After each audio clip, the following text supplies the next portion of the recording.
What's up, everybody? It's your boy.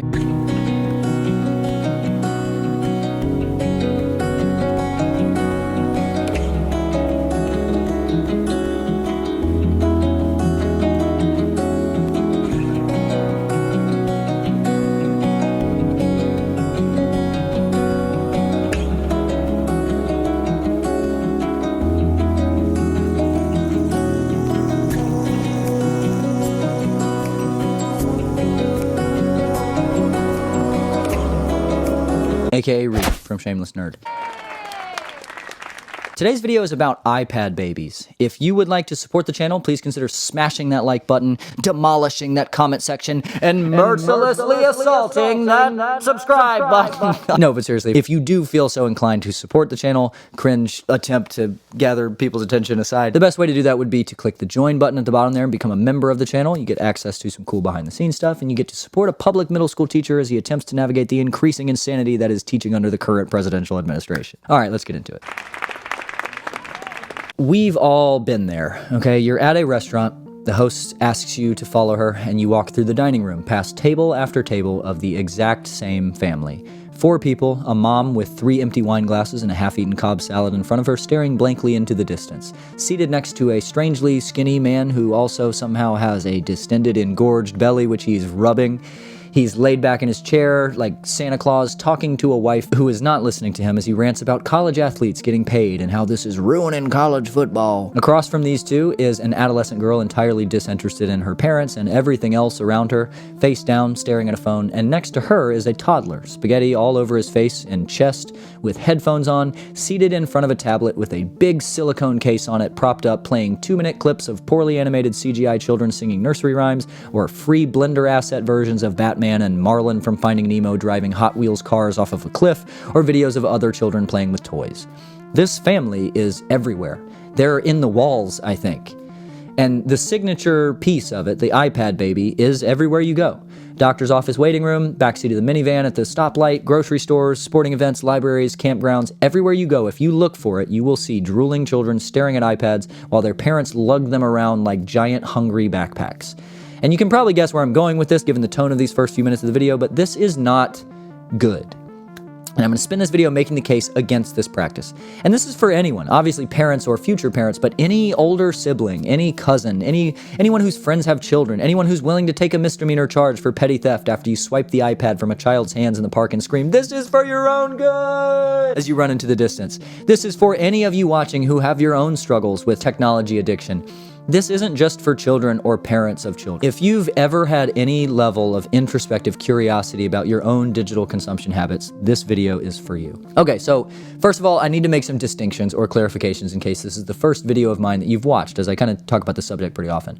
Firstly, I'm not anti-technology, okay? I love video games, movies, TV, digital art, community-based digital communication. I think there is a place for it and a value of all of it, except for short-form timeline-based content and sensory-based children's content. What I'm talking about in this video, and really in all my digital detox-adjacent videos in general, is specifically doom-scrolling, endless, short-format videos and children's content, which is sensory-based and not plot-based. And regarding what I'm talking about specifically in this video as it relates to children, having a personal digital device endlessly placating them by feeding them this type of content in public areas or at home in lieu of other forms of entertainment and in excess. I am a single parent of a 3-year-old. It is impossible to have the energy and mental bandwidth to entertain your children on a 1-to-1 scale every day. You do deserve a break, and it's okay to need a break, and it's not going to kill your children to need a second to yourself and to try to get them to entertain themselves. In fact, it's super important that your kid finds ways to entertain him or herself, and it's vital that you learn to treat your kid like a living, breathing person of their own and not an extension of yourself through which to live vicariously. And it's imperative that your child grows up knowing mommy and daddy aren't going to do every single thing for them. However, the iPad is just not the mechanism through which to make this possible, and here's why. First of all, why is this a problem? Who cares? My kid wants to watch Blippi or whatever. Well, personally, I think there's something eerily insidious about that Blippi guy's vibe, but my suspicion notwithstanding, Blippi or those weird YouTube Kids videos fall into the category of what's called sensory-based content. Sensory content is very different to what we watched as kids. Sensory content is starkly dissimilar to Blue's Clues or Dora the Explorer or whatever you watch. Sensory content places satiation at the center and not entertainment. Sensory content is using the same tactics that you use to get an infant to stop crying. You distract them, you show them bright colors, you bounce them, sing, introduce little funny sounds, and you rapidly bounce from one thing to the next, trying to just take their little minds off of whatever it is that's bothering them long enough for them to forget what's making them cry. These sensory videos, Cocomelon, Bebe Finn, or whatever, Baby Shark, all those YouTube Kids videos where the Hulk is playing with moon sand and two adults playing with plastic dinosaur toys or striking each other while poorly animated explosions happen in the background, all those videos are just distractions. And they're extremely overstimulating by design because they're relying on overstimulation to distract the viewer long enough to keep them sort of mindlessly watching. And that overstimulation is really bad for a developing brain, especially one that young, a year old, 2 years old, 5 years old. This is not me speaking. Dr. Melissa Dvorsky, a psychologist with Children's International Hospital, says, quote, "These fast-paced sequences in particular, too much of that type of programming, can interfere with the development of executive functions." What are executive functions? Well, how about pretty much everything that your brain does?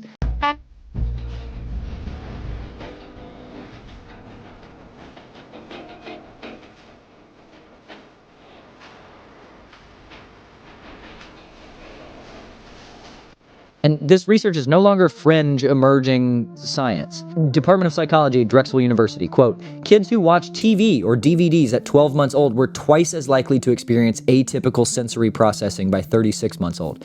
Department of Psychology, University of Virginia. "Just 9 minutes of viewing a fast-paced cartoon like this had immediate negative effects on 4-year-olds' executive function." Seattle Children's Research Institute, quote, "There is an emerging literature that indicates that these new forms of media usage can be linked to ADHD or other psychiatric disorders in older children." I could go on and on and on. Do one quick Google of, is Cocomelon bad for kids? It's all but inarguable now. And so, to take all this fancy academic jargon and put it in more accessible terms, when your child is watching sensory-based, overstimulating content on a regular basis, she is growing desensitized.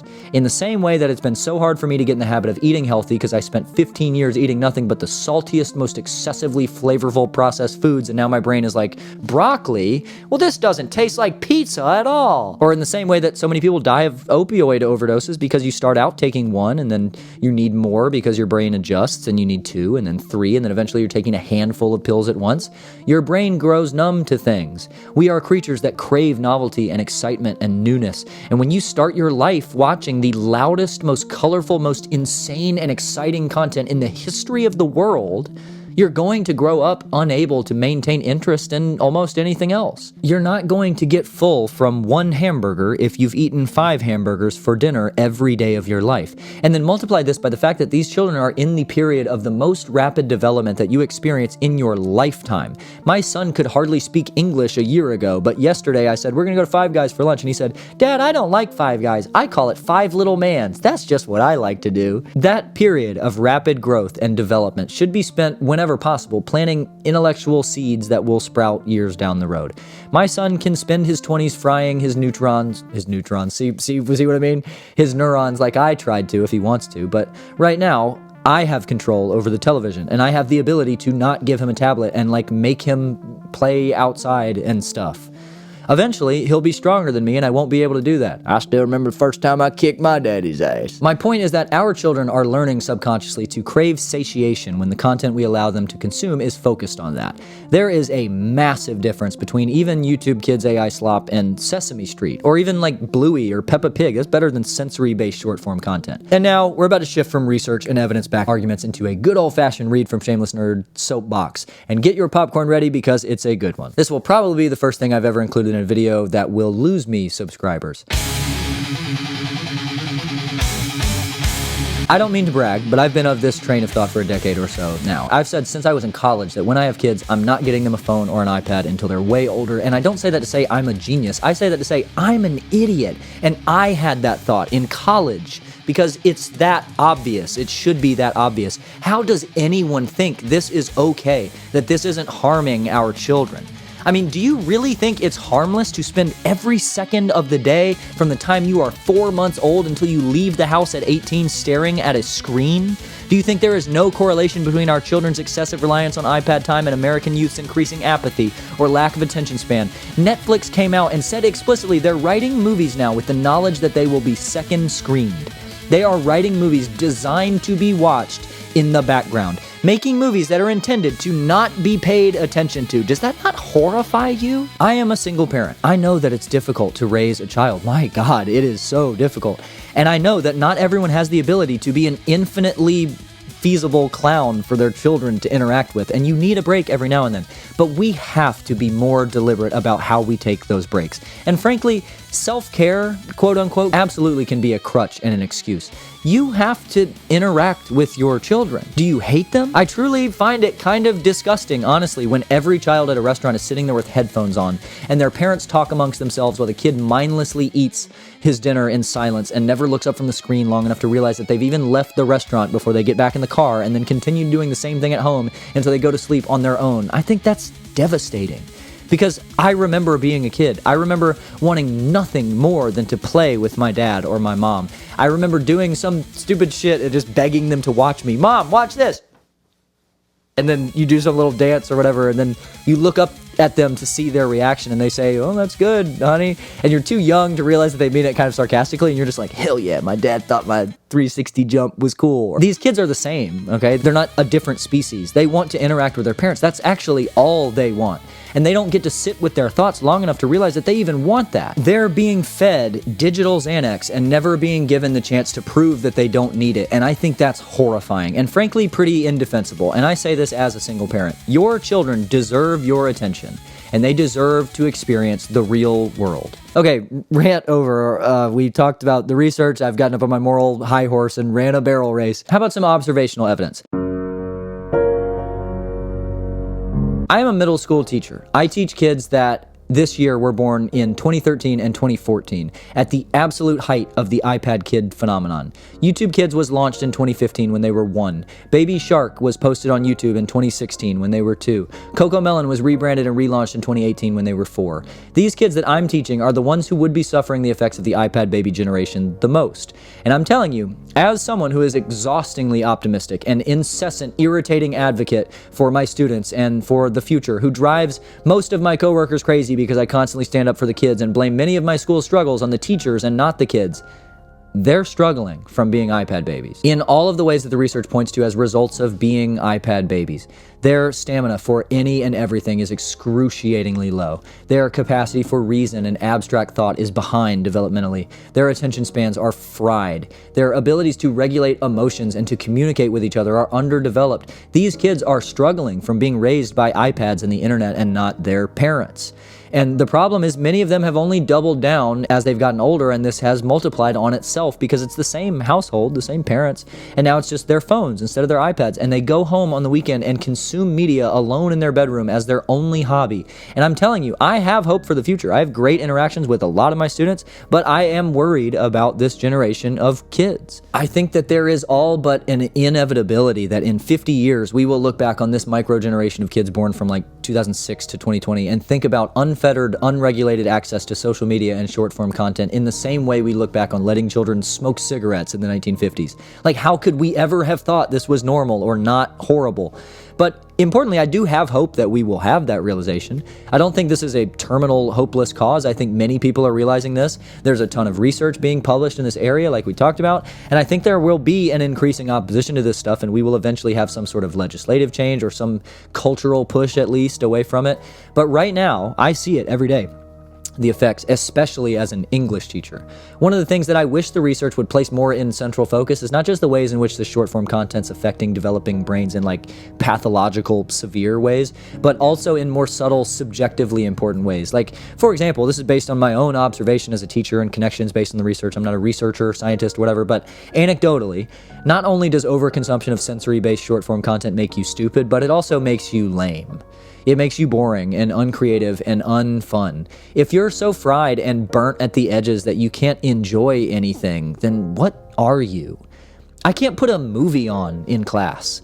My students can't watch a movie. When I want to incentivize behavior or cooperation with doing some difficult task or whatever, I can't be like, okay guys, if you do this, we'll watch a movie on Friday, because they can't. They don't want to watch a movie. They want to watch Kai Cenat and iShowSpeed fart on each other, and then the Vine boom sound effect plays every 2 seconds, and it has the subtitles pop up really big, and every word that's spoken is like this, boom, boom, bang, yay, woohoo! And it's not their fault. I'm not shitting on them. They didn't grow up learning delayed gratification, prediction, following a plot line to its fruition. attention. When you watch a movie, you have to pay attention to the little things in the beginning that you tuck away and recall later in the ways that they resurface at the end. You learn to flesh out a character based on all these predictions you make along the way, based on their actions, their reactions, their interactions. And these kids don't do any of that, and they haven't while their brains have and are developing. They're not even watching 20-minute episodes of Dora the Explorer, following her on a journey from the freaking woods to the bridge to the jungle or whatever. They're watching a 2-minute clip of Frosty the Snowman hitting Iron Man with a shovel while Old MacDonald plays in the background. You have to learn these skills. It's hard enough to sell reading to a generation of kids who grew up watching.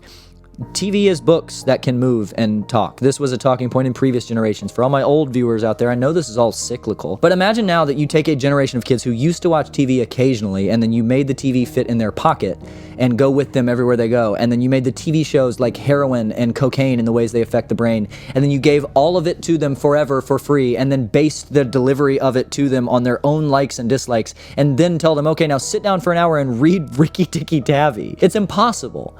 And we have to address this. We have to stop pretending like we're not poisoning our children. We have to take some of the blame for this. And we have to rise above. We have to turn the tides. Throw your iPads away. Turn this video off. It's over anyway. Thanks for watching. See y'all next time.